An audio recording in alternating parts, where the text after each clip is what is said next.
that man. And now joining us, the host of Red Eye with Greg Gutfeld on the Fox News Channel since February 2007, blogs on his own site, The Daily Gut, and has written for Prevention and Men's Health magazine. We've got Greg Gutfeld on the Skype. Greg, how are you? Woohoo! I'm doing good, doing good. I look very shiny on Skype. It makes your head about 85% shinier. You have a wonderful ceiling. Yes, but you know true. what? You're seeing my messy office at Fox News. It's quite embarrassing. My mother, if she was watching, she would be very angry with me. Well, she would, because your hair's kind of sticking up like a little duckling hair, you know, like a little gosling. It took me 2 hours to get my hair like this. Oh, I'm sorry. You tried. You know, the last time we spoke was when you had me as a guest on your program to talk about Troopathon, and at that time, I don't know how the subject came up, but we were discussing whether or not we were going to sleep with one another. But then we got kind of sidetracked. So yes. I'm so glad that you decided to rejoin this crazy lady on this crazy broadcast. Well, I thought maybe this time I actually would get lucky. No. But since we're separated by a continent, I guess I'm out of luck. No. But you know, it's such a it's a great cause. These guys, these are our heroes. They deserve everything that we can give them, and I'm just very happy and thankful that you guys asked me to stop by. I'm just a meek little man, in a tiny box on the 18th floor. There's very little I can do except say, these guys are awesome. Oh, you're being very modest. You're the host of Red Eye with, well, oddly enough, Greg Gutfeld. I don't know how that happened. How much marketing research went into that? I don't know, but obviously it's working, because you've been doing this since February of 2007. You blog at your own site, The Daily Gut. I don't know why, but you are friends with Andrew Breitbart, because he's kind of, a little cuckoo. He has some embarrassing pictures of me, but I have embarrassing films of him. So that's a nice payoff. Yeah.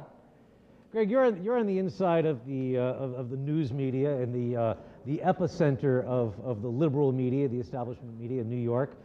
Tell me a little bit about whether or not the attitude of your colleagues in New York, where we all seem to have our news filtered through, is changing. I know Fox News Channel has always been very patriotic and very supportive, but is it changing? Are you still an island? Is it beginning to change at all? Well, the best way to describe it in the media, or the way the media looks at, I guess, average Americans or people who are considered patriots, they look at them as a lost tribe. You remember that movie, The Gods Must Be Crazy? Yes. That's how they look at patriots. And I guess it's because they're just not around a lot of people that are like that, and they don't spend a lot of time with the military, and I think I hate to say it, at times they just they see them as unique and almost kind of like novelty, which is kind of a shame. Now, some of these people that you deal with obviously are throwing Coke cans down repeatedly, right? In support of the military. That's their big contribution. Yes, exactly. What? They did a sequel to that movie. It didn't do very well. No, I know. That was a classic. You can't repeat something like that, something as cool as that. No. Yeah. It's really cool that you spent some time with us here today, Greg. We are trying to do what we can do, each and every one of us, individually and collectively as Americans, to do right by our troops in Iraq and Afghanistan. I've been there twice now, to Iraq, once to Kuwait. But I started my journalism career 30 some odd years ago. I was in Beirut in 1983 when there was the horrific explosion it was a car bomb that went off, killing almost more than 300 of our American soldiers. We are not out of the woods. We are not out of danger as a country. You know more than anybody living in New York City that we've got a dagger over our head, and it's called radical Islam.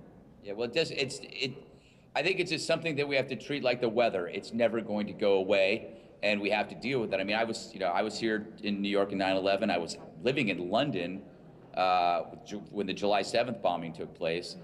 And, I'm outside of Times Square. I watch as the streets get cleared, whenever they find a backpack. And the thing is, my most important point is, even when it's perceived as a failure, when people aren't dead, to them and basically to us, it's still a success. because they've disrupted our lives, and they've disrupted, and they've used manpower and money, and we have to keep looking at it. We can't stop taking this seriously because some of these jokers are inept. Just because you're inept doesn't make you any less of a terrorist. You're still a terrorist. Yeah, like that last guy in Times Square had that SUV detonated, that would have been, I mean, if he had been able to light a match, we'd be having a different conversation. And we find out today that there are still connections between the old Al-Qaeda and the Taliban, which is now in Pakistan, and recently. Wait a minute.